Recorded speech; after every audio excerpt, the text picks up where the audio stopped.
أشهد أن لا إله إلا الله।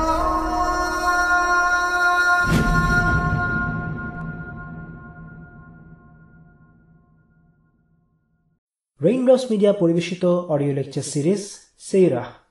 এই সিরিজে আলোচিত হবে পৃথিবীর বুকে শ্রেষ্ঠতম মানুষ রাসূলুল্লাহ মুহাম্মদ সাল্লাল্লাহু আলাইহি ওয়াসাল্লামের জীবন কথা।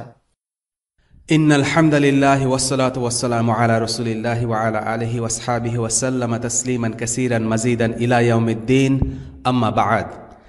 গত দুই পর্বে আমরা আলোচনা করেছিলাম ইসলামের দাওয়াতের বিপরীতে কাফিরদের প্রতিক্রিয়া কি কি ছিল। ব্যঙ্গ বিদ্রূপ, চরিত্র হনন, অপমান, কুৎসা রটানো, প্রলোভন, চ্যালেঞ্জ, হিংসা, বিদ্বেষ কি করতে বাকি রাখেনি তারা। সিরাতের এই পর্বে আমরা আলোচনা করব মাক্কি যুগে সাহাবী রাদিয়াল্লাহু আনহুমদের উপর নেমে আসা কষ্ট ও ত্যাগ তিতিক্ষার গল্পগুলো। কোনো সন্দেহ নেই, প্রথম যুগের মুসলিমরা যে পরিমাণ কষ্ট আর ত্যাগ স্বীকার করেছিলেন তেমনটা আর কোনো প্রজন্ম করেনি। তাই ঈমানের দিক থেকে তারা শ্রেষ্ঠ, একই সাথে তারা ইলম বা দ্বীনের বুঝের দিক থেকেও শ্রেষ্ঠ, কারণ তারা রাসূলুল্লাহ সাল্লাল্লাহু আলাইহি ওয়াসাল্লামের সরাসরি তত্ত্বাবধানে বড় হয়েছিলেন, তার সান্নিধ্যে ছিলেন, তারা কোরআনকে সরাসরি নাজিল হতে দেখেছেন। কাজেই যে কোনো বিচারে সাহাবীরা হলেন শ্রেষ্ঠ প্রজন্ম। এ কথাটি বারবার মনে করিয়ে দেওয়ার কারণ হল, আমাদের সময়ে আমরা সাহাবাদের মতো করে ইসলামকে বোঝা ও ব্যাখ্যা করার চেষ্টা না করে পশ্চিমাদের মূল্যবোধকে স্ট্যান্ডার্ড ধরে ইসলামকে ব্যাখ্যা করছি, যেন পশ্চিমা আদর্শের সাথে ইসলামকে কম্প্যাটিবল বানানো যায়। নিঃসন্দেহে এটা একটা গোমরাহি। আমাদের সব সময় মনে রাখতে হবে, সাহাবীদের ইসলামের বুঝ হচ্ছে সঠিক বুঝ। কাজেই আমরা যদি সঠিকভাবে ইসলামকে বুঝতে চাই, তাহলে সাহাবীরা হবেন আমাদের আদর্শ। আলোচনা শুরু করা যাক তিরমিজি শরীফের একটি হাদিস দিয়ে। সা'দ বিন আবি ওয়াক্কাস রাদিয়াল্লাহু আনহু থেকে বর্ণিত, তিনি বলেন, আমি বললাম, হে আল্লাহ রসুল, কোন মানুষের সর্বাপেক্ষা কঠিন পরীক্ষা হয়? তিনি বললেন, নবীগণের, অতপর মর্যাদার দিক থেকে তাদের পরবর্তীদের, অতপর তাদের পরবর্তীগণের। বান্দাকে তার দীনদারির মাত্রা অনুসারে পরীক্ষা করা হয়। যদি সে দীনদারিতে অবিচল হয়, তবে তার পরীক্ষাও হয় ততটা কঠিন। আর যদি সে দীনদারিতে নমনীয় হয়, তবে তার পরীক্ষাও হয় সে অনুযায়ী। অতপর বান্দা অহরহ বিপদ আপদ দ্বারা পরিবেষ্টিত থাকে। শেষে সে পৃথিবীর বুকে গুনাহমুক্ত হয়ে পাক সাফ অবস্থায় বিচরণ করে। এই হাদিস থেকে আমরা দেখি, ঈমান এবং কষ্ট স্বীকার হাতে হাত ধরে চলে। আল্লাহ একজন মানুষের ঈমানের মাত্রার উপরে তার পরীক্ষা নেন। বর্তমান সময়ে ঈমান বলতে আমরা কিছু তত্ত্বকথায় বিশ্বাস করাকে বুঝি, বিশ্বাসও হয়তো নয়। আমরা মনে করি মুখে গড়গড় করে কালিমা পাঠ করাই হলো ঈমান, কিন্তু ঈমান এতটা সস্তা বিষয় নয়। ঈমান হলো এমন এক জিনিস যা মানুষের আচরণে, কাজে, চিন্তায় পরিবর্তন আনবেই। যদি আমরা মুখে বলি আমরা ঈমান এনেছি, কিন্তু আমাদের কাজে কর্মে তার কোনো প্রতিফলন না থাকে, তাহলে সেটা ঈমান নয়, অন্য কিছু। ঈমান হলো পৃথিবীর সব কিছুর চাইতে দামি। যারা ঈমানের এই বাস্তবতা উপলব্ধি করতে পেরেছে, তারা ঈমানের জন্য দুনিয়ার যে কোনো কিছু ছাড়তে রাজি আছে। ঈমান মানুষের মধ্যে কি পরিবর্তন নিয়ে আসতে পারে, তার একটা চমৎকার উদাহরণ হল ফিরআউনের জাদুকররা। ফিরআউন তাদের বলেছিল, যদি তারা মূসাকে পরাজিত করতে পারে, তাহলে এর বিনিময়ে তারা পাবে স্ট্যাটাস, প্রতিপত্তি, অর্থ সম্পদ আর ফিরআউনের নৈকট্য। দুনিয়ার লোভেই তারা জাদু দেখাতে এসেছিল। কিন্তু যখনই তারা দেখল মূসা আলাইহিস সালাম আল্লাহর সত্য নবী, তার মুজিজার কাছে তাদের জাদু পরাজিত, তখন তারা দুনিয়ার বাস্তবতা বুঝতে পারল। তারা ফিরআউনকে অস্বীকার করল এবং ঈমান আনল আল্লাহর ওপর। এই দৃশ্য দেখে ফিরআউন তাদেরকে হুমকি দিয়ে বলেছিল, আমি তোমাদেরকে শুলিতে চড়াব। কিন্তু জাদুকররা কি বলেছিল? তারা বলেছিল, তোমার যা খুশি করো, তোমার যা করার তা তো এই দুনিয়ার জীবনেই করবে। এই ঘটনার পর জাদুকরদের হত্যা করা হয়, তারা শহীদ হয়ে যান। জাদুকররা হয়তো অল্প কিছুক্ষণের জন্যই ঈমান এনেছিল, কিন্তু সেটা তাদের মধ্যে সত্যিকারের পরিবর্তন ঘটিয়েছে। এটাই হলো ঈমান। এই দুনিয়ার জীবন হলো একটি পরীক্ষা। আল্লাহ তাআলা বারবার কোরআনে এই কথাটি আমাদেরকে স্মরণ করিয়ে দিয়েছেন। তিনি বলেন, وهو الذي جعلكم خلائف الأرض ورفع بعضكم فوق بعض درجات ليبلوكم فيما آتاكم إن ربك سريع العقاب وإنه لغفور رحيم। তিনি তোমাদেরকে পৃথিবীতে প্রতিনিধি করেছেন এবং একে অন্যের উপর মর্যাদা সমুন্নত করেছেন, যাতে তোমাদেরকে এই বিষয় পরীক্ষা করেন যা তোমাদেরকে দিয়েছেন। আপনার প্রতিপালক দ্রুত শাস্তিদাতা এবং তিনি অত্যন্ত ক্ষমাশীল দয়ালু। সূরা আনআম আয়াত ১৬৫। আল্লাহ তাআলা আরো বলেন, إنا جعلنا ما على الأرض زينة لها لنبلوهم أيهم أحسن عملا। আমি পৃথিবীতে সব কিছুকে পৃথিবীর জন্য শোভা করেছি, যাতে লোকদের পরীক্ষা করে যে তাদের মধ্যে কে ভালো কাজ করে। সূরা কাহাফ আয়াত ৭। সাফল্য এবং পরীক্ষা অঙ্গাঙ্গিভাবে জড়িত। কোনো জাতি পরীক্ষায় উত্তীর্ণ না হয়ে সাফল্য পাবে না। আল্লাহ মুমিনদের বিভিন্নভাবে পরীক্ষা নেন, আর এই পরীক্ষায় উত্তীর্ণ হবার পরেই তারা দুনিয়ার জীবনে সমৃদ্ধি ও নিরাপত্তা লাভ করে। ইমাম শাফিঈ রাহিমাহুল্লাহকে জিজ্ঞেস করা হয়েছিল, কোনটা ভালো, স্থিতিশীল সমৃদ্ধশালী জীবন নাকি দুর্যোগ আর ফিতনা? তিনি উত্তর দিয়েছিলেন, ফিতনায় পতিত না হয়ে কেউ স্থিতিশীলতা আর সমৃদ্ধি অর্জন করতে পারে না। আল্লাহ তাআলা নূহ, ইব্রাহিম, মূসা, ঈসা এবং মুহাম্মদ সাল্লাল্লাহু আলাইহি সাল্লামকে পরীক্ষা করেছেন। সেই পরীক্ষায় যখন তারা ধৈর্য ধরেছেন, তখন আল্লাহ তাআলা তাদের শান্তি ও নিরাপত্তা দিয়েছেন। রাসূলুল্লাহ সাল্লাল্লাহু আলাইহি সাল্লাম বলেছেন, জান্নাত কষ্ট দিয়ে ঘেরা আর জাহান্নাম ঘেরা নফসের বাসনা দিয়ে। প্রশ্ন হচ্ছে, আল্লাহ তাআলা কেন মানুষের পরীক্ষা নেন? এর উত্তর হল, ১. মুমিনদের ঈমানকে পরিশুদ্ধ করা এবং তাদের মুনাফিকদের থেকে পৃথক করা। কঠিন সময়ে মানুষের আসল চেহারা প্রকাশ পায়। বিপদের সময় বলে দেয় আসলে একজন মানুষ কেমন। ফিতনার সময় মানুষ সত্যিকারের ঈমান ও চরিত্র ফুটে ওঠে। আল্লাহ বলেন, أحسب الناس أن يتركوا أن يقولوا آمنا وهم لا يفتنون। মানুষ কি মনে করে যে তারা এ কথা বলেই অব্যাহতি পেয়ে যাবে যে আমরা বিশ্বাস করি এবং তাদেরকে পরীক্ষা করা হবে না? সূরা আনকাবুত আয়াত ২। মানুষের ভেতরে কি আছে তা প্রকাশ করে দেয়া। আল্লাহ ঠিকই জানেন একজন মানুষের মনে কি আছে, কিন্তু বিশেষ পরিস্থিতিতেই কেবল আসল রূপটি প্রকাশ পায়। সৈয়দ কুতুব রাহিমাহুল্লাহ বলেন, মানুষের অন্তরে কি আছে তা আল্লাহ জানেন, কিন্তু তিনি পরীক্ষা নেন, কারণ তিনি চান ভেতরের অবস্থা যেন বাহ্যিকভাবে প্রকাশ পায়, যা আল্লাহ তাআলা আগে থেকেই জানতেন। এটা এজন্য যে মানুষকে যেন তার কাজের জন্য জবাবদিহি করা যায়। নিছক আল্লাহ যা জানেন সেই জ্ঞানের জন্য জবাবদিহি মানুষকে করা হয় না। এটা আল্লাহর পক্ষ থেকে একটি রহমত এবং একই সাথে ইনসাফও বটে। ৩. ঈমানদারদের ঈমানকে বৃদ্ধি করা। কঠিন সময়ে মানুষকে টিকে থাকতে হলে এক্সট্রা এফোর্ট দিতে হয়। পরিস্থিতি যখন কঠিন হয়, মানুষ তখন আল্লাহকে ভয় করে এবং তার ওপর ভরসা করে। এভাবে ফিতনা মানুষের ঈমান থেকে খাতগুলোকে দূর করে দেয়। ৪. কঠিন সময়ে মানুষ নিজের দুর্বলতাগুলোকে আবিষ্কার করে। এটা তার নিজের জন্য দুর্বলতাকে সারিয়ে নেবার একটা সুযোগ, যেন ভবিষ্যতে সে নিজেকে আরও বড় বিপদ থেকে সামনে নিতে পারে। ৫. আল্লাহর নৈকট্য লাভের একটি সুযোগ হলো এসব পরীক্ষা। একজন মুমিনের পায়ে যখন সামান্য কাঁটাবিদ্ধ হয়, তখন হয় আল্লাহ তাকে এক ধাপ উপরে উঠিয়ে নেন অথবা তার কোনো গুনাহ মাফ করেন। ৬. কষ্টের সময় মানুষ নিজের সীমাবদ্ধতাকে বেশি বেশি উপলব্ধি করে এবং সে আল্লাহর দিকে ঝুঁকে যায়। সে আল্লাহর অনুগ্রহের কদর করতে শেখে, ভালো সময়ের কদর করতে শেখে। ৭. কষ্টের সময় ধৈর্য এক প্রকার দাওয়াহ বটে। কাফেররা যখন দেখে একজন মানুষ শত কষ্টের পরেও তার আদর্শের উপর অটল থাকে, এটা তাদেরকে ভাবায়। কাজেই কষ্টের সময় নীরবতা মানুষের জন্য এক প্রকার দাওয়াহ। এবার আমরা আলোচনা করব মাক্কি যুগে সাহাবীদের উপর নেমে আসা অত্যাচার ও নির্যাতনের কাহিনী নিয়ে। যদিও আমরা মূলত সাহাবীদের উপর কুরাইশদের করা শারীরিক নির্যাতনগুলো নিয়ে আলোচনা করব, আমাদের ভুলে গেলে চলবে না সে সময়ে ইসলামের উপর টিকে থাকা ছিল আসলে যতটা না শরীরের উপর ব্যথা সয়ে নেয়া, তার চাইতে বেশি ছিল মানসিক শক্তি দিয়ে টিকে থাকা। গোত্রভিত্তিক সে সমাজ ব্যবস্থায় ইসলাম গ্রহণ করা মানে নিজ পরিবার নিজ গোত্র থেকে আলাদা হয়ে যাওয়া। নিজ পরিবার আর গোত্র থেকে আলাদা হয়ে যাওয়া মানে নিরাপত্তাহীন, অনিশ্চিত এক জীবন।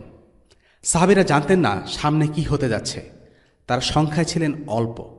প্রচণ্ড মানসিক শক্তি না থাকলে এই চাপকে উপেক্ষা করা অসম্ভব। উপেক্ষিত, অপমানিত আর লাঞ্ছিত অবস্থায় আমরা হয়তো জীবনের একটি দিনও কাটাইনি, কিন্তু সাহাবীদেরকে দিনের পর দিন সেভাবে কাটাতে হয়েছে। কাজেই আমরা হাতে গোনা কয়েকজন সাহাবীদের নিয়ে আলোচনা করব। তবে আমাদের মনে রাখতে হবে, তাদের সবাইকে দাঁড়াতে হয়েছিল স্রোতের বিপরীতে। তাদের পাশে আল্লাহ ছাড়া আর কেউ ছিল না। প্রবেশ করা যাক মূল আলোচনায়। কুরাইশদের হাতে সাহাবীদের নির্যাতিত হওয়া। কেন কুরাইশরা সাহাবীদের উপর অত্যাচার চালিয়েছিল? এর 3টি কারণ আমরা দেখি। 1. অত্যাচার করে তাদের ধর্মত্যাগে বাধ্য করা। 2. ইসলাম গ্রহণে আকৃষ্টদের সামনে এই অত্যাচারিত মুসলিমদের উদাহরণ হিসেবে উপস্থাপন করা, যেন তারা ইসলাম গ্রহণে আকৃষ্ট না হয়, ভয় পায়। 3. নিছক রাগ ঝাড়া এবং ঘৃণার বশে অত্যাচার করা। প্রথমে আসি আবু বকর সিদ্দিক রাদিয়াল্লাহু আনহুর ঘটনা নিয়ে। এটা সত্য যে যেসব মুসলিম নির্যাতিত হয়েছিলেন তারা ছিলেন হয়তো দাস কিংবা অনারব। মক্কার সমাজে যাদের বলার মতো তেমন কোনো স্ট্যাটাস ছিল না। এক কথায়, সমাজের নিচু স্তর থেকে যারা মুসলিম হয়েছেন তাদের উপর দিয়েই সবচেয়ে বেশি নির্যাতন করা হয়েছে। কিন্তু এর বাইরেও অনেকে আছেন, যেমন আবু বকর রাদিয়াল্লাহু আনহু। আবু বকর রাদিয়াল্লাহু আনহুকে নিয়ে আমরা আগে আলোচনা করেছি। তিনি ছিলেন কুরাইশদের মধ্যে বেশ সমাদৃত একজন ব্যক্তি, কিন্তু ইসলামের জন্য তাকেও নির্যাতিত হতে হয়। ঘটনাটা আমরা বর্ণনা করব আল বিদায়া ওয়ান নিহায়া থেকে। আবদুল্লাহ ইবিন মুহাম্মদ বলেন, আবু মুহাম্মদ ইবিন ইমরান হযরত আয়েশা রাদিয়াল্লাহু আনহার সূত্রে বর্ণনা করেন। তিনি বলেন, রাসূলুল্লাহ সাল্লাল্লাহু আলাইহি ওয়াসাল্লামের সাহাবীগণ যখন একত্রিত হলেন তখন তারা ছিলেন ৩৮ জন। হযরত আবু বকর রাদিয়াল্লাহু আনহু প্রকাশ্যে বের হবার জন্য রাসূলুল্লাহ সাল্লাল্লাহু আলাইহি ওয়াসাল্লামের সাথে পীড়াপিড়ি শুরু করলেন। রাসূলুল্লাহ বললেন, আবু বকর, আমরা কিন্তু সংখ্যায় কম। আবু বকর রাদিয়াল্লাহু আনহু প্রকাশ্যে বের হবার জন্য পীড়াপিড়ি করতেই থাকলেন। অবশেষে রাসূলুল্লাহ সাল্লাল্লাহু আলাইহি ওয়াসাল্লাম প্রকাশ্যে বের হলেন। অন্যান্য মুসলিমরা মসজিদের বিভিন্ন স্থানে ছড়িয়ে পড়ে, প্রত্যেকে নিজ গোত্রের মধ্যে অবস্থান নেয়। হযরত আবু বকর রাদিয়াল্লাহু আনহু জনসমক্ষে বক্তৃতা দিতে শুরু করেন। রাসূলুল্লাহ সাল্লাল্লাহু আলাইহি ওয়াসাল্লাম পাশেই বসা ছিলেন। বস্তুত হযরত আবু বকর রাদিয়াল্লাহু আনহু প্রথম বক্তা, যিনি প্রকাশ্যে লোকজনকে আল্লাহর প্রতি এবং তার রাসূলের প্রতি আহ্বান করলেন। মুশরিকরা সাথে সাথে হযরত আবু বকরের উপর এবং মুসলিমদের উপর চড়াও হয়। মসজিদের বিভিন্ন স্থানে থাকা মুসলমানদের তারা ভীষণ প্রহার করে। হযরত আবু বকর রাদিয়াল্লাহু আনহুকে তারা পায়ের নিচে ফেলে পিষ্ট করে এবং তাকে বেদম মারধর করে। পাপিষ্ঠ উতবা ইবনে রাবিআ তার কাছে আসে এবং পুরনো দুটো জুতো দিয়ে তাকে পেটায়। সেগুলো দিয়ে তার চোখে মুখে আঘাত করে এবং তার পেটের উপর উঠে দাঁড়ায়। তাকে এমনভাবে মারধর করা হয়েছিল তার নাক মুখ চেনা যাচ্ছিল না। খবর পেয়ে বনু তাইমের লোকেরা দ্রুত সেখানে হাজির হয় এবং মুশরিকদের হাত থেকে তাকে উদ্ধার করে। একটি কাপড় দিয়ে মুড়িয়ে তাকে তুলে নেয় এবং তার বাড়িতে নিয়ে পৌঁছায়। সবাই ভেবেছিল আবু বকর হয়তো আর বাঁচবে না। এরপর বনু তাইমের গোত্রের লোকজন মসজিদে ফিরে গিয়ে মুশরিকদের শাসিয়ে দিয়ে বলে, আবু বকরের মৃত্যু হলে আমরা উতবা বিন রাবিয়াকে খুন করে প্রতিশোধ নিব। এবার তারা আবু বকর রাদিয়াল্লাহু আনহুর কাছে ফিরে আসে এবং আবু বকর রাদিয়াল্লাহু আনহুর বাবা আবু কুহাফা ও বনু তাইমের লোকেরা তাকে ডাকতে থাকে। একসময় তিনি তাদের ডাকে সাড়া দেন। দিনের শেষ ভাগে তিনি কথা বলতে শুরু করেন এবং সর্বপ্রথম যে কথাটি জিজ্ঞেস করলেন তা হল, রাসূলুল্লাহ সাল্লাল্লাহু আলাইহি ওয়াসাল্লাম কোথায়, তিনি কেমন আছেন? এই পরিমাণ অসুস্থ অবস্থায় তার কাছ থেকে এই কথা শুনে তার গোত্রের লোকজনরা তাকে গালিগালাজ করে এবং একা রেখে চলে যায়। তার মা উম্মুল খায়েরকে বলে যায়, চেষ্টা করে দেখুন ওকে কিছু খাওয়ানো যায় কিনা। তারা চলে যাবার পর উম্মুল খায়ের আবু বকর রাদিয়াল্লাহু আনহুকে কিছু খাবার জন্য পীড়াপিড়ি করছিলেন। আবু বকর রাদিয়াল্লাহু আনহু শুধু বলছিলেন, রাসূলুল্লাহ সাল্লাল্লাহু আলাইহি ওয়াসাল্লাম কেমন আছেন? তার মা বললেন, আল্লাহর কসম, তোমার বন্ধু সম্পর্কে আমি কিছুই জানি না। তিনি বললেন, আপনি খাত্তাবের কন্যা উম্মু জামিলের নিকট যান এবং তার কাছ থেকে জেনে আসুন। তিনি উম্মু জামিলের নিকট গেলেন এবং বললেন, আবু বকর তো মুহাম্মদ ইবিন আবদুল্লাহর অবস্থা সম্পর্কে জানতে যাচ্ছে। উম্মু জামিল রাদিয়াল্লাহু আনহা বলেন, আমি আবু বকরকেও চিনি না, মোহাম্মদ ইবেন আবদুল্লাহকেও চিনি না। তবে আপনি যদি ভালো মনে করেন আমি আপনার সাথে আপনার ছেলের নিকট যেতে পারি। উম্মুল খায়ের বললেন, তবে চলো। উম্মুল খায়ের সাথে উম্মু জামিল রাদিয়াল্লাহু আনহা এলেন। তখন আবু বকর রাদিয়াল্লাহু আনহু শয্যাশয়ী, মুমূর্ষু।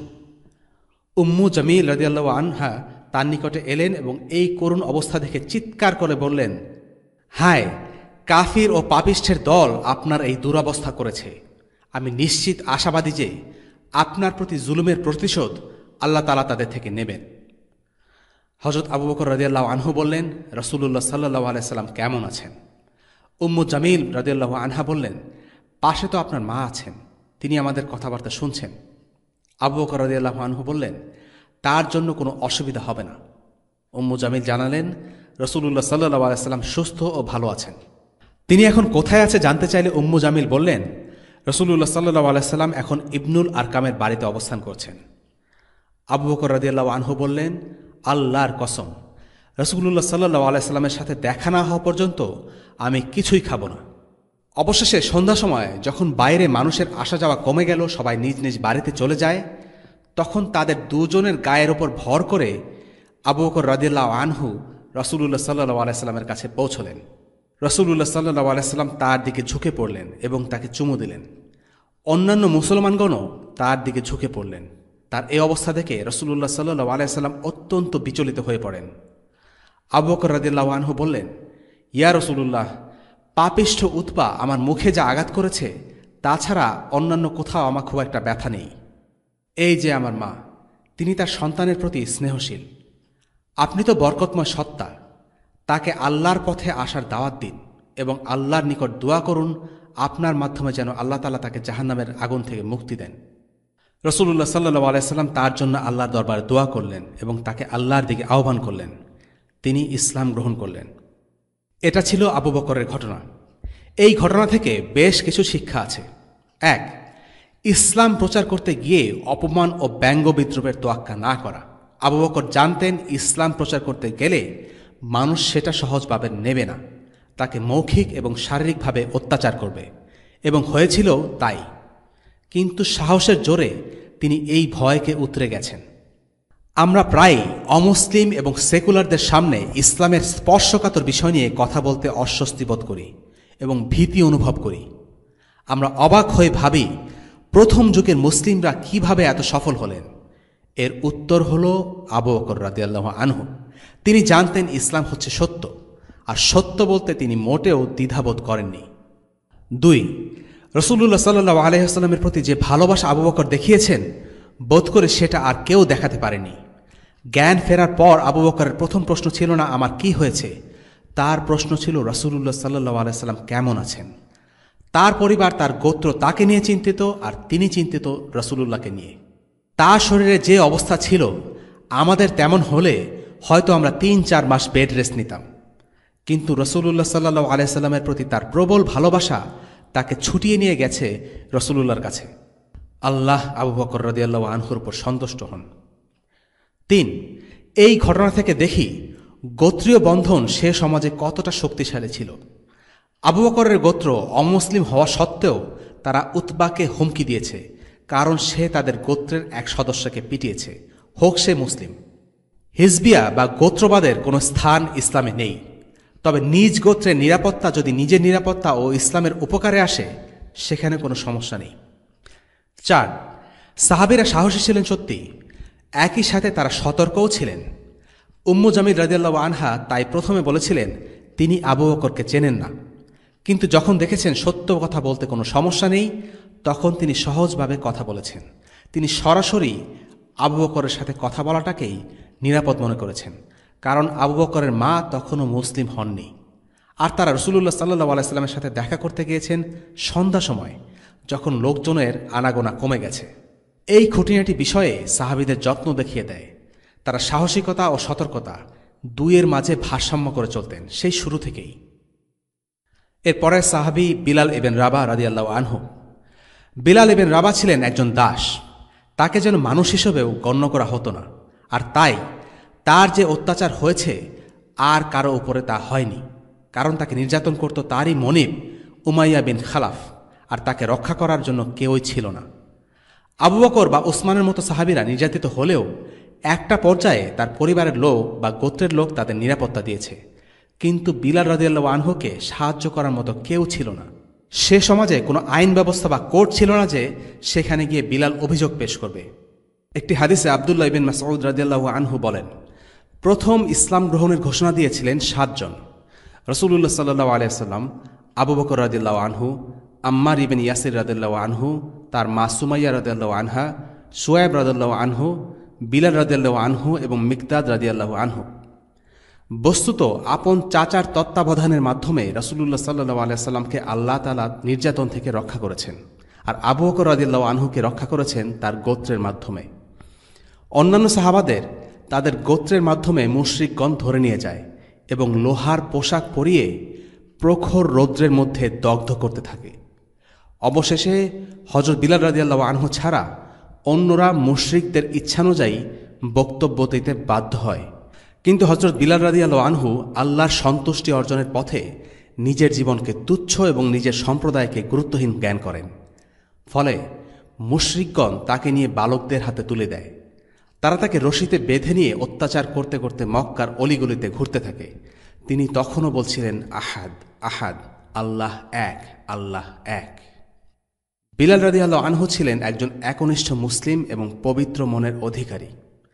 বনু জুমাহ গোত্রের Umayyah ibn Wahab ibn Hudhafah ibn Jumah দুপুরের তপ্ত রোদে তাকে মক্কার মরুভূমিতে টেনে নিয়ে চিৎ করে শুইয়ে দিত। এরপর সে একটি বড় পাথর আনার নির্দেশ দিত, যা তার বুকের উপর রাখা হতো। তারপর তাকে বলতো, মুহাম্মাদকে অস্বীকার করে লাত ও উজ্জার পূজা করো, নতুবা তোর মৃত্যু পর্যন্ত এরূপ নির্যাতন চলতে থাকবে। কিন্তু সেই কঠিন অমানসিক নির্যাতন ভোগরত অবস্থায়ও তিনি বলতে থাকতেন, আহাদ আহাদ, আল্লাহ এক, আল্লাহ এক। বিলালকে এত অত্যাচার করা হয় যে এক পর্যায়ে তিনি তার মনিবের কাছে ইউজলেস হয়ে যান। সাধারণত দাস হিসেবে তখনই বেশি কদর আর উচ্চ মূল্য পাওয়া যায় যখন সে অনেক খাটাখাটনি করতে পারে, কিন্তু বিলাল এতই দুর্বল হয়ে যান যে উঠে দাঁড়িয়ে কাজ করার মতো কোনো অবস্থাও তার ছিল না। সেই সুযোগটি কাজে লাগান আবু বকর রাদিয়াল্লাহু আনহু। একদিন আবু বকর রাদিয়াল্লাহু আনহু তার কাছ দিয়ে যাচ্ছিলেন। আবু বকরের বাড়ি ছিল জুমাহ গোত্রের পাড়ার মধ্যেই। তিনি উমাইয়া ইবিন খালাফকে বললেন, এই অসহায় লোকটার ব্যাপারে তুমি কি আল্লাহকে ভয় করো না? আর কতদিন এভাবে চলবে? সে বলল, তুমি তো তাকে নষ্ট করেছ, এখন যে অবস্থায় তাকে দেখতে পাচ্ছ তা থেকে তুমি তাকে উদ্ধার করো। আবু বকর রাদিয়াল্লাহু আনহু বললেন, আচ্ছা, আমি তাই করব। আমার কাছে তার চাইতে একজন হৃষ্টপুষ্ট ও শক্তিশালী হাবশী দাস আছে, সে তোমারই ধর্মের অনুসারী। বিলালের বদলে আমি তাকে তোমাকে দিয়ে দেব। উমাইয়া বলল, ঠিক আছে, আমি রাজি। আবু বকর রাদিয়াল্লাহু আনহু বললেন, সে এখন তোমার। এ বলে আবু বকর রাদিয়াল্লাহু আনহু বিলাল রাদিয়াল্লাহু আনহুর বদলে সেই গোলাম তাকে দিয়ে দিলেন এবং বিলাল রাদিয়াল্লাহু আনহুকে আজাদ করে দিলেন। আর এভাবেই আল্লাহর ইচ্ছায় আবু বকর রাদিয়াল্লাহু আনহুর বরকতময় হাতে বিলাল রাদিয়াল্লাহু আনহু অত্যাচার থেকে মুক্তি লাভ করেন। আবু বকর রাদিয়াল্লাহু আনহু শুধু বিলাল নন, আরও 6 মুসলিম দাস দাসীদের মুক্ত করেছিলেন। ইবন হিশাম থেকে বর্ণিত, তিনি মদিনায় হিজরত করার আগে বিলাল রাদিয়াল্লাহু আনহু ছাড়া আরও 6 জন ইসলাম গ্রহণকারী গোলামকে আজাদ করেন। বিলাল রাদিয়াল্লাহু আনহু ছিলেন এদের 7ম ব্যক্তি। তিনি আমির ইবন ফুহাইরা রাদিয়াল্লাহু আনহুকে আজাদ করেন, যিনি বদর ও উহুদ যুদ্ধে অংশগ্রহণ করেন এবং বীরের মাউনার যুদ্ধে শহীদ হন। তিনি উম্মে উবায়েস ও জিন্নিরা দাসীদ্বয়কে আজাদ করেন। জিন্নিরা আজাদ হওয়ার সময় তার দৃষ্টিশক্তি হারিয়ে ফেলেছিলেন। এই অবস্থা থেকে কুরাইশরা বলল, লাত ও উজ্জার অভিশাপেই সে দৃষ্টিশক্তি হারিয়েছে। তখন জিন্নিরা রাদিয়াল্লাহু আনহা তাদের এ কথা শুনে বললেন, ওরা মিথ্যে বলছে, আল্লাহর ঘরের কসম, লাত ও উজ্জা কোনো ক্ষতি করতে পারে না আর উপকারও করতে পারে না। আল্লাহ তাআলা তৎক্ষণাৎ তার দৃষ্টিশক্তি ফিরিয়ে দিলেন। আবু বকর রাদিয়াল্লাহু আনহু নাহদিয়া নামের একজন মহিলা ও তার কন্যাকেও আজাদ করেন। তারা উভয়ে বনু আব্দুদ্দার গোত্রের এক মহিলার দাসী ছিলেন। ওই মহিলা তাদের জাতা কলসহ আটা পেষণের জন্য পাঠিয়েছিল এবং সে সময় বলছিল, আল্লাহর কসম, আমি ওদের কখনো আজাদ করব না। এই সময় আবু বকর রাদিয়াল্লাহু আনহু সেই দাসীদ্বয়ের পাশ দিয়েই যাচ্ছিলেন। ওই মহিলার কথা শুনে তিনি বললেন, হে অমুকের মা, তুমি তোমার কসম ভেঙে ফেলো এবং এর কাফফারা আদায় করো। তখন সে মহিলা বলল, আমি শপথ মুক্ত, তুমি তো ওদের নষ্ট করেছ, কাজেই তুমি ওদের আজাদ করে নাও। আবু বকর রাদিয়াল্লাহু আনহু জিজ্ঞেস করলেন, বেশ, তুমি ওদের কত দামে বিক্রি করবে? সে মহিলা দামের একটা পরিমাণ বলল।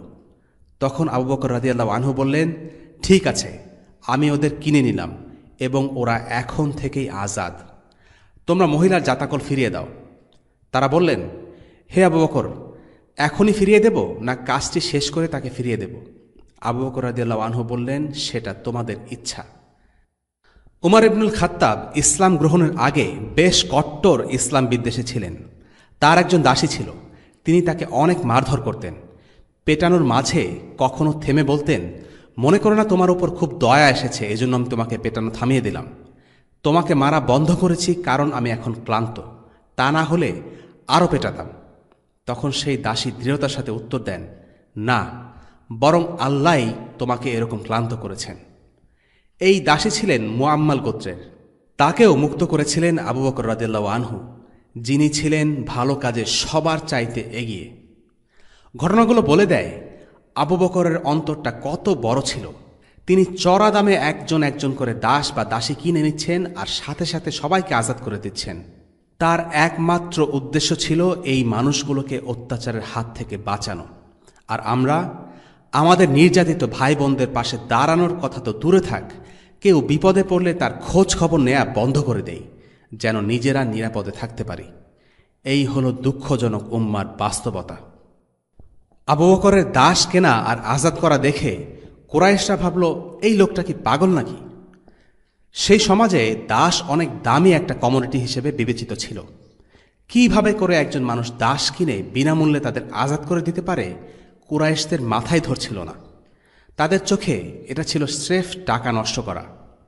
আবু বকরের বাবা আবু কুহাফা এসে তাকে বললেন, বাবা, তুমি যে দাসদেরকে কিনে বিক্রি করছো ভালো কথা, কিন্তু এরা তো সব দুর্বল, অক্ষম।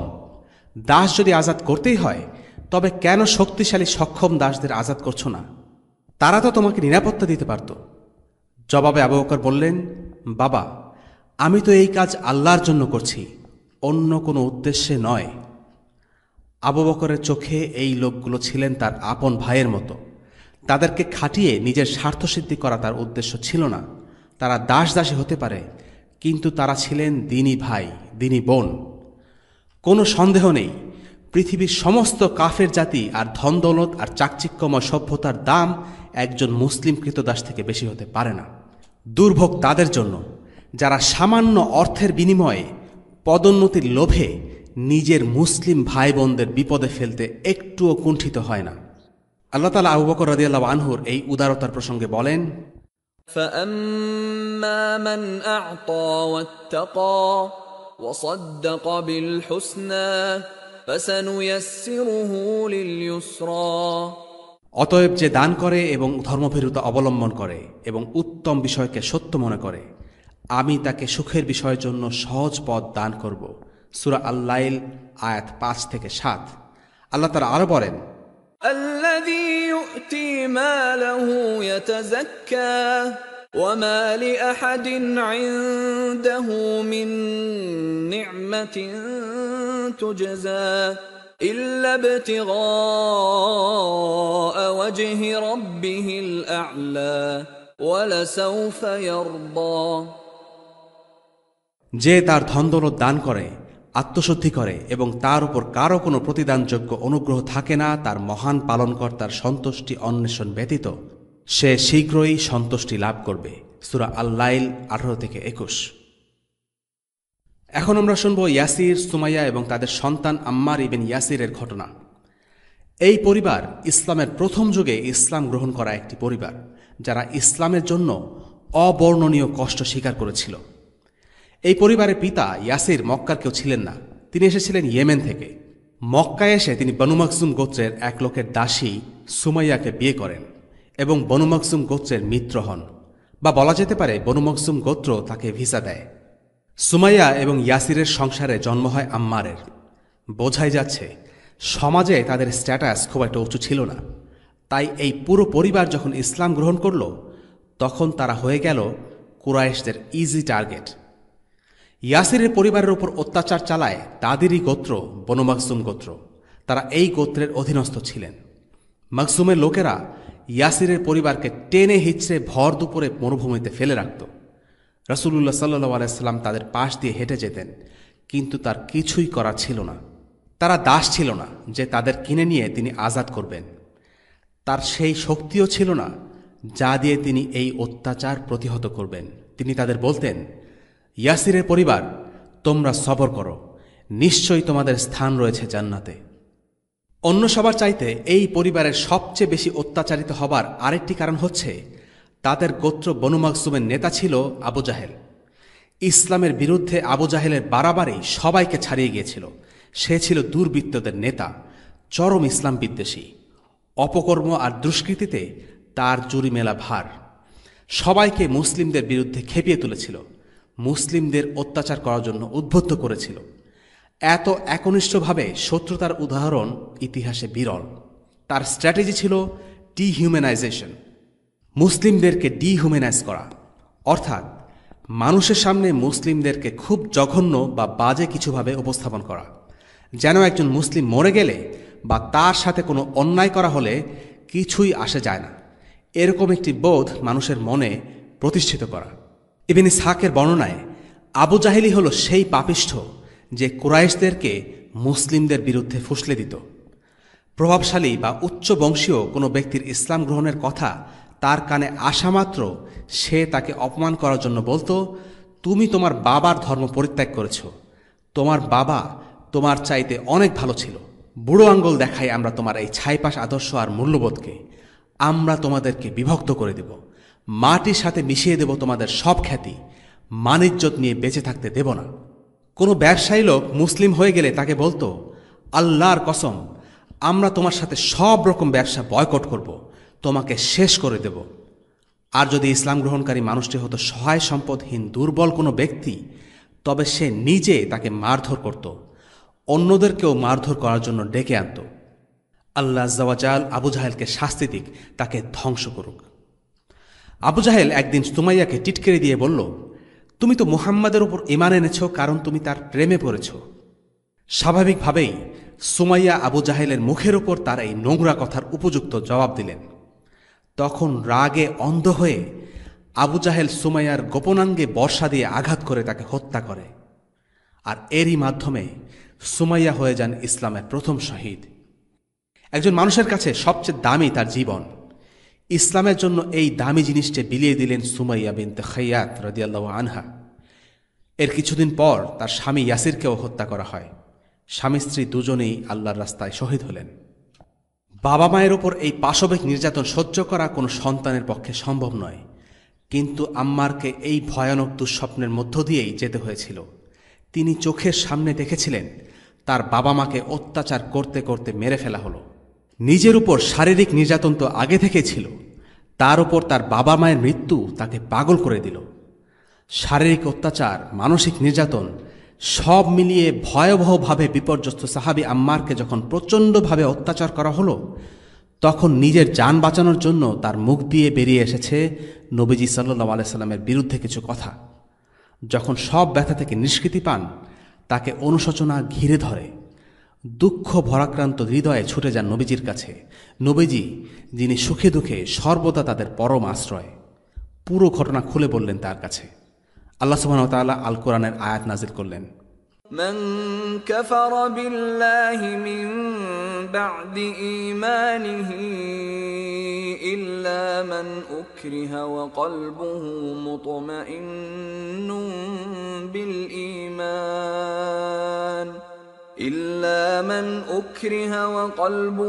مطمئن بالإيمان ولكن من شرح بالكفر صدرا فعليهم غضب من الله ولهم عذاب عظيم। যদি কোনো মুসলিম মাত্রা ছাড়া অত্যাচারের কবলে পড়ে মুখে ঈমানের বিপরীতে কিছু বলেও ফেলে, তবে সে কথার জন্য তাকে মাফ করে দেয়া হবে যদি তার অন্তরে ঈমান অটুট থাকে। কেননা আল্লাহ তাআলা কারো উপর সাধ্যের বেশি বোঝা চাপান না। সূরা আন-নাহল আয়াত 106। পরবর্তী সাহাবী মুসআব ইবনে উমাইর। মুসআব ছিলেন এক ধনী পরিবারের আদুরে সন্তান। তার মতো বিলাসী জীবন মক্কায় আর কারো ছিল না। সুদর্শন এই যুবক সবচেয়ে দামি পোশাক আর পারফিউম ব্যবহার করতেন। তার মায়ের একান্ত বাধ্য সন্তান ছিলেন মুসআব। মুসআবের মা তাকে এত বেশি ভালোবাসতেন যে মুসআব যখন ঘুমাতেন বিছানার পাশে একটা কাপে খেজুর আর পনির রেখে দিতেন, যেন ঘুম থেকে উঠে মুসআবকে এক মুহূর্তের জন্য ক্ষুধার্ত থাকতে না হয়। এতটাই চমৎকার ছিল তাদের সম্পর্ক। কষ্ট, রুক্ষতা কি জিনিস মুসআবের কোনো ধারণাই ছিল না। কিন্তু এই মুসআব বদলে গেলেন ইসলামের সংস্পর্শে। একদিন জানলেন আল্লাহ রাসূল সাল্লাল্লাহু আলাইহি সাল্লামের নবুয়তের কথা। তিনি ঈমান আনলেন।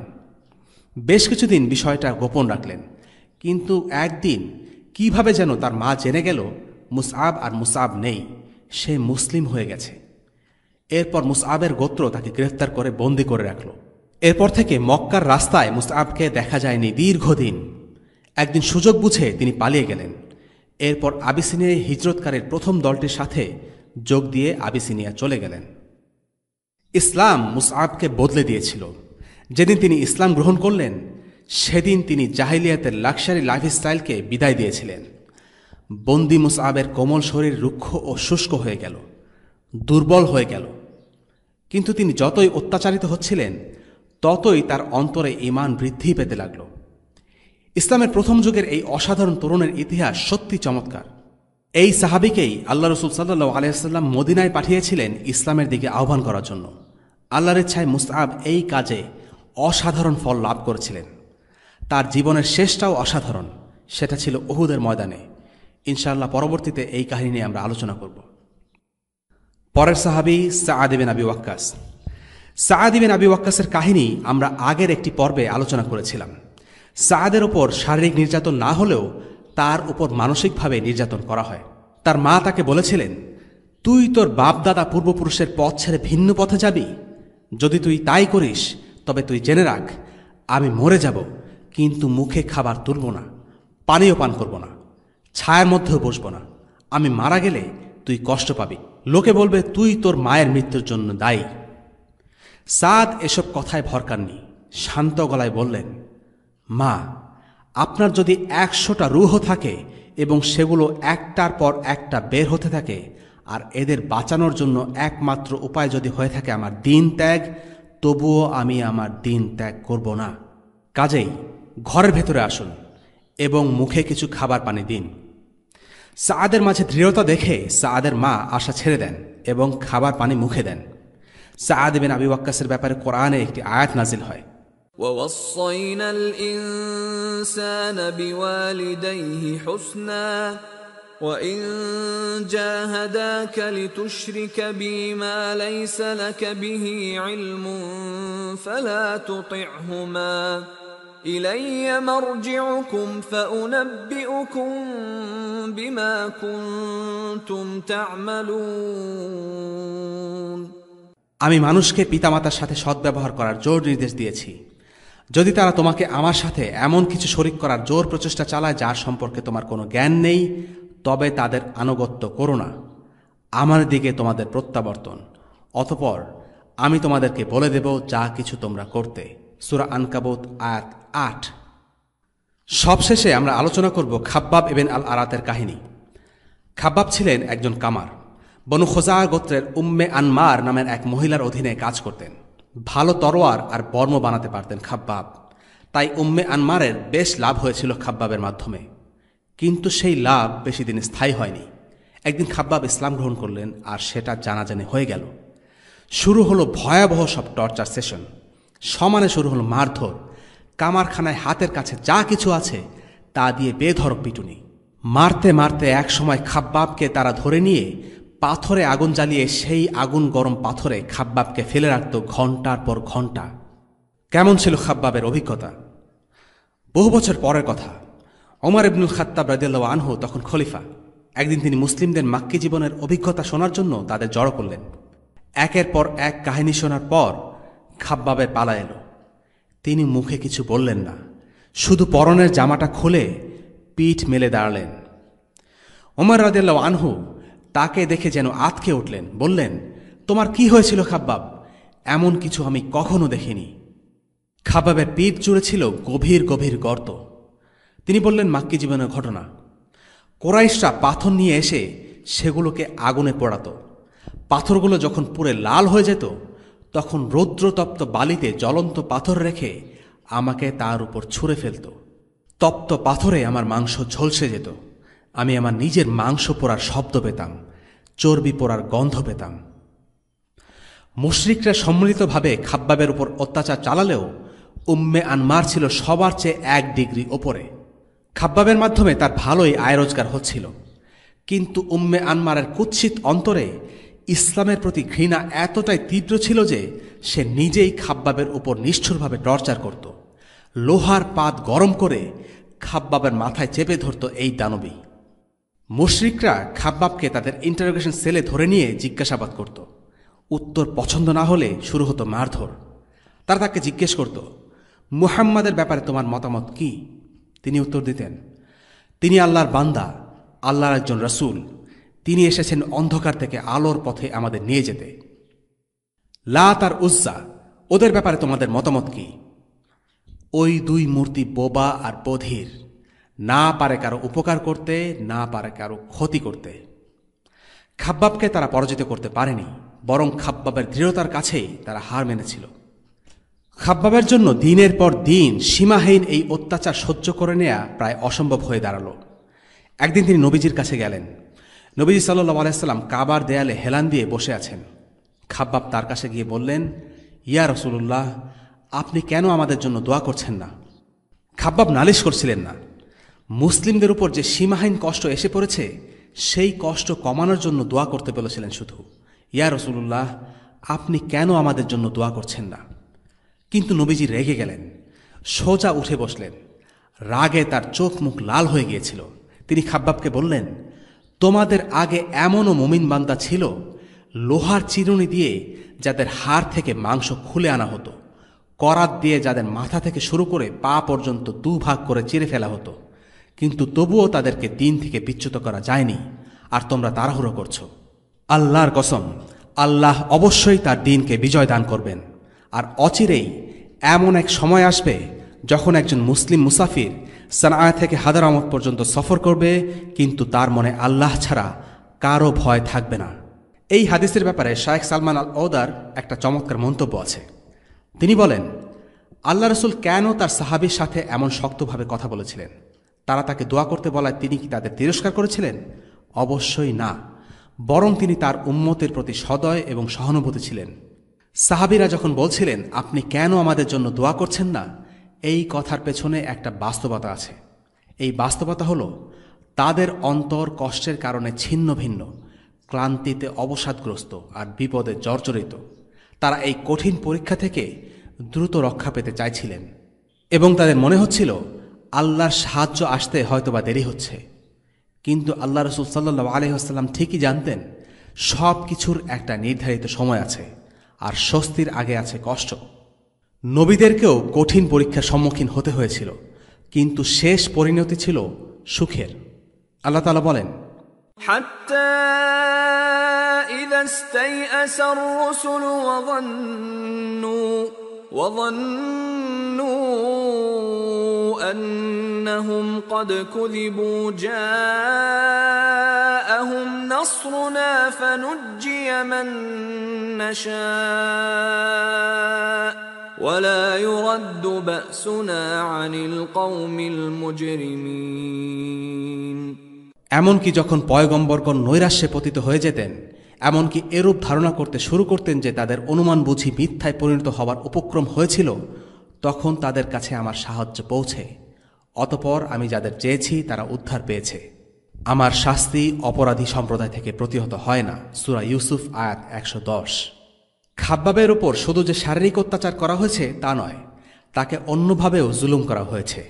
তিনি কিছু টাকা পেতেন আল আস ইবনে ওয়াইলের কাছে। সে ছিল মুশরিক। খাব্বাব তার কাছে গিয়ে টাকা চাইতে গেলে সে বলল, তুমি মুহাম্মাদকে অবিশ্বাস না করলে কোনো টাকা পাবে না। খাব্বাবও জবাব দিতে দেরি করলেন না। তিনি বললেন, তুমি মরবে এবং পুনরুত্থিতও হবে, কিন্তু আমি তাকে অবিশ্বাস করছি না। আল আস তখন বিদ্রুপ ভরে জবাব দিল, আচ্ছা তাই নাকি? আমি পুনরুত্থিত হব? ঠিক আছে, মরার পরে যখন আবার সম্পদ আর সন্তান সন্ততি ফিরে পাব, তখন না হয় তোমাকে টাকাটা ফেরত দেয়া যাবে। এই প্রসঙ্গে আল্লাহ আয়াত নাজিল করলেন, أفرأيت الذي كفر بآياتنا وقال لأوتين مالا وولدا أطلع الغيب أم اتخذ عند الرحمن عهدا كلا سنكتب ما يقول ونمد له من العذاب مدا ونرثه ما يقول ويأتينا فردا। আপনি কি তাকে লক্ষ্য করেছেন যে আমার নির্দেশনাবলীতে বিশ্বাস করে না এবং বলে আমাকে অর্থ সম্পদ ও সন্তান সন্ততি অবশ্যই দেয়া হবে? সে কি অদৃশ্য বিষয় জেনে ফেলেছে, অথবা দয়াময় আল্লাহর নিকট থেকে কোনো প্রতিশ্রুতি প্রাপ্ত হয়েছে? না, এটা ঠিক নয়। সে যা বলে আমি তা লিখে রাখব এবং তার শাস্তি দীর্ঘায়িত করতে থাকব। সূরা মারিয়াম আয়াত ৭৭ থেকে ৮০। আর খাব্বাবের উপর নিষ্ঠুর অত্যাচার চালানো উম্মু আনমারের পরিণতি না জানলেই নয়। আল্লাহ আযজা ওয়া জাল তার কাজের উপযুক্ত ফায়সালা করেছিলেন। উম্মু আনমার মারা গিয়েছিল এক অদ্ভুত রোগে ভুগে। প্রচণ্ড মাথার যন্ত্রণা তাকে উন্মাদ করে দিত। কোনোভাবে এই যন্ত্রণা কমত না। তীব্র যন্ত্রণায় উম্মু আনমার জলাতঙ্ক রোগের মতো আচরণ করত। বাধ্য হয়ে উম্মু আনমারের সন্তানেরা উত্তপ্ত লোহার পাত দিয়ে উম্মু আনমারের মাথায় চেপে ধরত। যেভাবে সে খাব্বাবকে কষ্ট দিয়েছিল, সেভাবেই সে কষ্ট পেতে পেতে মারা যায়। এই ঘটনা থেকে কিছু শিক্ষা আলোচনা করে আমরা এই পর্ব শেষ করছি। ১. রাসূলুল্লাহ সাল্লাল্লাহু আলাইহি ওয়াসাল্লাম ধৈর্য ধারণ করতে বলেছেন। যত কষ্ট, দুর্ভোগ, অত্যাচার সহ্য করতে হোক না কেন, হার মানা যাবে না, কম্প্রোমাইজ করা যাবে না। ২. প্রকৃতি, ইতিহাস, সমাজবিজ্ঞান প্রভৃতির যেমন কিছু ধরাবাঁধা সূত্র আছে, তেমনি দিন কায়েমেরও কিছু নির্দিষ্ট সূত্র আছে, যেগুলো আল্লাহ সুবহানাহু ওয়া তাআলা ঠিক করে রেখেছেন। দুনিয়ার বুকে দিনকে কায়েম করার জন্য মুসলিম উম্মাহকে একে একে সেই নির্ধারিত পথের প্রতিটি ধাপ পাড়ি দিতে হবে। এর কোনো ব্যতিক্রম বা শর্টকাট নেই। বহু আগের যুগের মুমিনরা যে কণ্টকাকীর্ণ পথ অতিক্রম করেছেন, সাহাবীদেরকেও সেই একই পথ পার করতে হয়েছে। আমাদেরকেও সেই পথই পাড়ি দিতে হবে। রাসূলুল্লাহ সাল্লাল্লাহু আলাইহি ওয়াসাল্লাম চেয়েছিলেন তার উম্মাহ হবে সবার সেরা। তাই পূর্ববর্তী জাতিরা যদি দিন কায়েমের পথে ধৈর্যশীল হয়ে থাকে, তবে তার উম্মাহ যেন আরও বেশি ধৈর্যের পরিচয় দেয়। পূর্ববর্তী জাতি যদি শক্তিশালী হয়ে থাকে, তবে এই উম্মাহ যেন তার চেয়েও বেশি শক্তিশালী হয়। এটাই ছিল নবীজি সাল্লাল্লাহু আলাইহি ওয়াসাল্লামের চাওয়া। তিনি চাইতেন কিয়ামতের দিনে তারই উম্মাহ হবে সর্বশ্রেষ্ঠ। তাই মুসলিমদের দায়িত্ব হচ্ছে রাসূলুল্লাহর প্রত্যাশা অনুযায়ী আচরণ করা। ৩. রাসূলুল্লাহ সাল্লাল্লাহু আলাইহি ওয়াসাল্লাম বলেছেন, আল্লাহ তার দ্বীনকে বিজয় করবেন, আর এমন এক সময় আসবে যখন লোকেরা সারা থেকে হাদরামত পর্যন্ত নিরাপদে সফর করতে পারবে, আর তাদের মনে আল্লাহ ছাড়া আর কারো ভয় স্থান পাবে না। এখন প্রশ্ন জাগতে পারে, রাসূলুল্লাহ সাল্লাল্লাহু আলাইহি ওয়াসাল্লাম ছিলেন মক্কার অধিবাসী। তিনি মক্কার কথা না বলে ইয়েমেনের এই বিশেষ দুটি স্থানকে কেন বেছে নিলেন? মক্কার লোকেদের জীবনেই তো তেমন কোনো নিরাপত্তা ছিল না। তাহলে মক্কা উল্লেখ করে বোঝানো কি যেত না যে পরবর্তী সময়ে মক্কায় নিরাপত্তা আসবে? হাদিসে মক্কার কথা উল্লেখ না করে ইয়েমেনের কথা বলার বিশেষ কারণ আছে। সেই অতীত থেকে আজ পর্যন্ত ইয়েমেনে গোত্রভিত্তিক সমাজ ব্যবস্থা প্রচলিত। রাসূলুল্লাহ সাল্লাল্লাহু আলাইহি ওয়াসাল্লামের সময় পুরো ইয়েমেন জুড়ে প্রচুর সশস্ত্র গোত্র ছিল। তারা একে অপরের সাথে যুদ্ধ ও হানাহানিতে লিপ্ত থাকত। তারা প্রত্যেকে ছিল পরস্পরের প্রতিদ্বন্দ্বী। রাসূলুল্লাহর যুগে যখন ইসলামের আলো ইয়েমেনে প্রবেশ করল, তা পুরো সমাজকে শান্তিপূর্ণ ও নির্বিঘ্ন করে তুলল। ইসলামের সৌন্দর্যই এটা। যে কোনো কিছুই ইসলামের স্পর্শে নিরাপদ ও প্রশান্তিময় হয়ে ওঠে। এখন মানুষ ইসলাম থেকে দূরে সরে যাচ্ছে। শরিয়ার শাসন উঠে গেছে, আর সেজন্য সেই একই সানা থেকে হাদারামত পর্যন্ত অঞ্চলটি আজ আবারও ইয়েমেনের সবচেয়ে অনিরাপদ স্থানে পরিণত হয়েছে। অস্ত্রশস্ত্র ছাড়া এই দুটো স্থানের আশেপাশে সফর করার চিন্তাও নির্বুদ্ধিতার শামিল। এতেই বোঝা যায় একমাত্র ইসলামের ছায়াতলেই রয়েছে সত্যিকার শান্তি। ওসল্লাল্লাহু আলা সাইয়্যিদিনা মুহাম্মদ ওয়া আলা আলিহি ওয়াসহাবিহি ওয়াসাল্লাম। আলহামদুলিল্লাহি রাব্বিল আলামিন। আসসালামু আলাইকুম ওয়া রাহমাতুল্লাহি ওয়া বারাকাতুহু। রেইনড্রপস মিডিয়ার অন্যান্য প্রজেক্ট সম্পর্কে জানতে ভিজিট করুন www.raindropsmedia.org অথবা ফেসবুক পেজ www.facebook.com/raindropsmedia অথবা ইউটিউব চ্যানেল www.youtube.com/raindropsmediaorg2015